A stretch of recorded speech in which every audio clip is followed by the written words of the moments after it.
Good morning. I'm Mark Allen with Gaper.io, and I'm here today with Yura Riphyac, the Hi, CEO of Mark. YouTeam. Good morning, Yura. Good morning, Mark. How you doing? Doing good. How about yourself? Good. I like that hat. That's really cool. I have to get me one of those. Thank you so much. It's just a little life hack because, haircuts are now illegal. I know. So, It's been a yeah, while. you have to find your ways around. Yeah, I know. My bald spot's starting to cover up with my hair. So can you share a brief background of yourself and your work experience? Yeah, I'm a serial entrepreneur. I founded so far like 4 different companies. Hmm. Two of those I've driven successfully to the ground. Hmm. And one had like an exit, and now this one is my fourth, and so far like the most successful. Hmm, very nice. So what has been your experience with remote employment, both as a remote employee and remote employer? So I have mostly been on the employer side of things Hmm. and an employee side of things uh, for the last at least 10 years, maybe even more already. So my first company wasn't remote, Hmm. but it just turned out so that like couple of people from the team had to move Hmm. almost at the same time, like to other cities. Like one person got married, the other person like just decided to move, and so on and so forth. And we were forced to become remote. So Hmm. we went through this transition ourselves as a small team, like about 10 people, but Hmm. still. And it just turned out that I kind of saw that and felt that I love it. Hmm. Like it works much better. It's more efficient because you don't have to waste a lot of time in commuting. Also, like for me, people in the office, like all being around, they were always very distracting. So it was Hmm. hard for me to concentrate. It's hard to do like this maker's creative type of work. And when I was starting my second company, it already was remote first, and Hmm. since then I'm being a huge fan of it.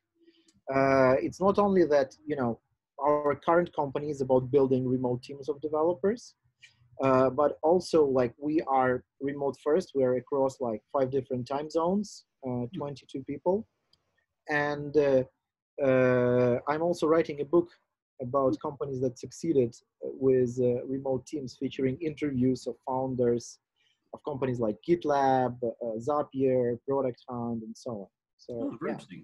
When do you think that will be released? Any idea? it's coming together much slower Hmm. than I thought, because you need to carve time in your schedule beside the actual work. So as most of these things, it's taken longer. I was actually hoping to have it all put together like by now, but it looks like it will be at least before the end of the year. There are also some key interviews that I'm still Hmm. need to get, for the Yeah. whole picture to be there. But it's more or less before the end of the year. I think I will have the drafts and like start working with the publishers. Oh, very nice. So what do you think is the future of remote employment? I know you love it for yourself, and what do you think needs to be done differently to make it more effective?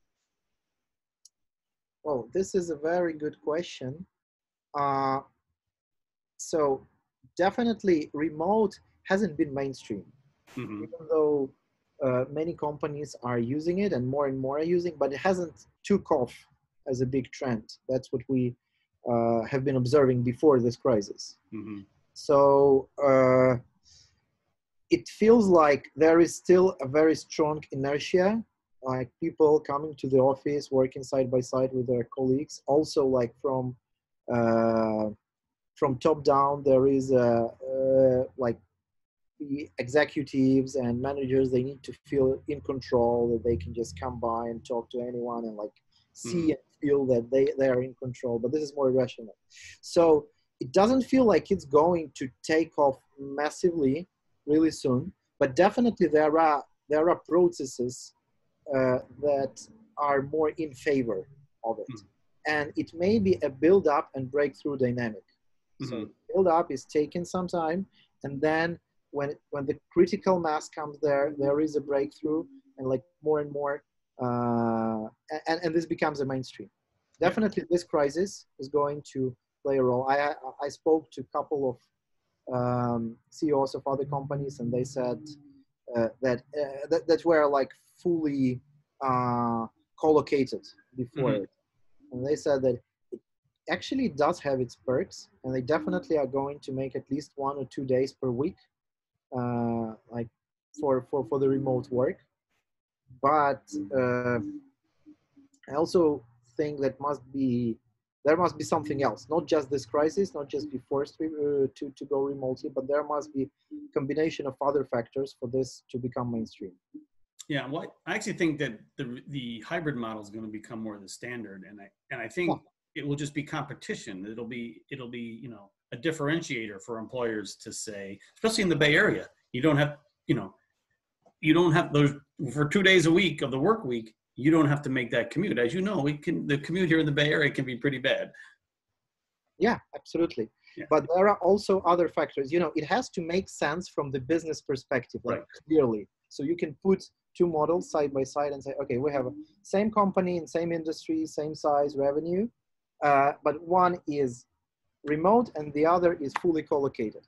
And here is 1, 2, 3, this remote company, because it is remote, it is more efficient. So it's performing better because employees are wasting less time and so on. So when we have this kind of research in place, this kind of study, I think, and like more and more cases and more and more statistics like that, this is something that can make difference. Yeah, I would agree. So what is the story behind YouTeam? How did it start and what's the journey been like? Yeah, it's, I'm from Ukraine. Originally, Ukraine has a huge percentage of IT outsourcing in its economy. It's over 3% GDP, and it's growing, one of the fastest growing industries. And like most of educated people who speak English and so on, even if they are not software developers themselves, they work within or with this industry. So I had my own outsourcing company and sold it. And actually, I kind of hated a lot about it. The main problem with this industry was that there is like this fundamental conflict of interests in it, which is if I'm a service provider, if I'm a dev shop, I have to maximize. So in order to maximize my profits, to get the highest margin possible, I am interested, I'm like naturally incentivized to sell the time of my most junior developers, like least paid employees, for the maximum possible premium. And even if you are a good guy in this industry, if you are trying, because like the main source of value in this industry is the talent. Like how good is the talent? How good are actual developers? Who's actually writing your code? All the management, all the stuff around it, it's important, but it's secondary. It only modulates like the quality of talent per se. So it turns out that many winners in this industry that grow fast, they pursue predatory strategies. So they become very creative in the ways they deceive the customers, like sell the time of juniors for the seniors rates. I personally seen cases like a junior developer being interviewed via Skype by the client, and on the other side of the laptop there is his senior colleague who is writing on a whiteboard the answers. Oh my God. More common case is if you have so-called like sales engineers in the company, so, which are very senior, which are great in communication. They're one of the top of your payroll, but and they present themselves as the engineers who will be actually responsible for delivery for this one. The problem, and they are for the first month or two. But the problem is there are only so many of these engineers you can afford in this company to still break even, and the new clients are coming. So the priorities shift. Those best engineers, they shift to this new client without customer knowing about it, and the customers end up with a bunch of, at best, like middle engineers. Mm-hmm. The code begins to deteriorate, and like they don't know why. So this is the most common case. Yeah. So I was thinking there must be a better way. Mm-hmm. That was one of the reasons why I sold my business in this industry and started to looking, for different solutions. And it feels, and like, I think there were two insights. Like, first is that customers who are tech savvy, who have like their own product or technical expertise in-house, they usually visualize their need when hiring offshore like help as the particular developers. Mm-hmm. Okay, this is my team, and then I extend my team with these developers. So they look for a particular talent, not for a solution, like amateurish customers, non-technical customers who usually look for the solution. Like build me this, I don't care who does it and so on. What I care is the result. Second thing is that you have this pipeline dynamics in every software development company, which makes part of your engineers dynamically available to join a new project. Like someone is doing maintenance tasks, so which they hate, and this is number one reason why engineers leave their current employer. So you want to give them new project, they want to develop. Like someone is just sitting on the bench, someone is underloaded with work. So if you take this, it's if you kind of try to summarize the amount of hours which are in this dynamic pool, it's 20 to 30% of like the total commercially available development hours per dev shop. So we thought, okay, what if we pool a lot of dev shops this way, and we pull customers, a lot of demand from the other way? There must be matches, right? Like when someone is looking for these particular developers, which are available in some dev shop in the other part of the world, and they will get something much better from the quality level perspective than they can do on Upwork, or even, and they will have better rates and much faster turnover than with TopTel, because all the vetting is already there. Right. Those are not freelancers. Those engineers passed several cycles of vetting, and they are already available. So you bypass the whole recruitment phase. Right. So that's how YouTeam idea came into the existence, and yeah, and so far it works. Well, that's good. And how many developers do you have around the world? Can I ask? About 20,000 in the pool. Wow, that's a pretty big pool to pull from. Yeah. 20,000 developers. So, I mean, one of the questions is, how did you incorporate the idea of remote at your company? But your company is remote, so right? It's like it just. We were born this way, yeah. By nature, that's what you do. How many countries are you in? Can I ask? Pardon? How many countries are you in? It's 4.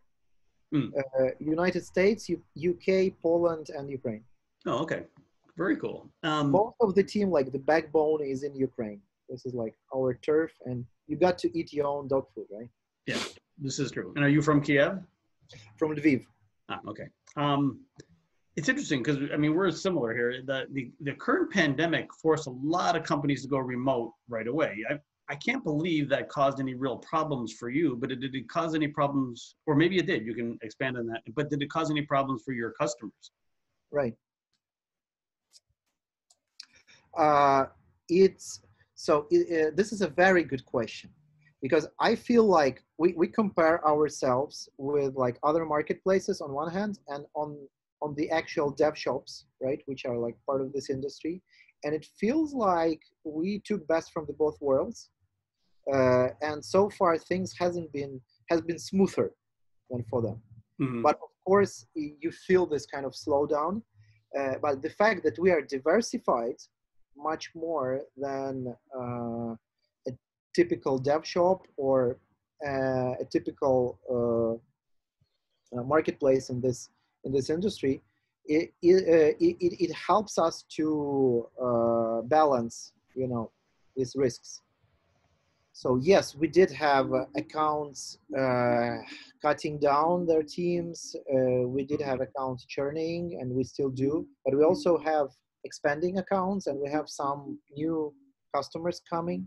So for example, in April, we closed the same number of new deals than we did in March. Hmm. It's so, yeah, I feel like, of course, there is a slump, but it's diversifying. So for example, I didn't take any PPP loan because, you know, it feels like we can manage it with our own revenue. Very good. Well, Yura, this has been fascinating. We're in very similar businesses, so it's always fun to talk to a fellow person doing this. I want to thank you for your time today, Thank you, Mark. I wish you luck. Likewise, stay safe and healthy, and let's grab a coffee after, you know, this lockdown ends. That would be great. We're about what, 20 to 30 minutes apart? Yeah. Yeah. All right. Hope to see you in San Jose. All right. Have a great day. Thank you. You have a good one too, and a great weekend. All right. Bye.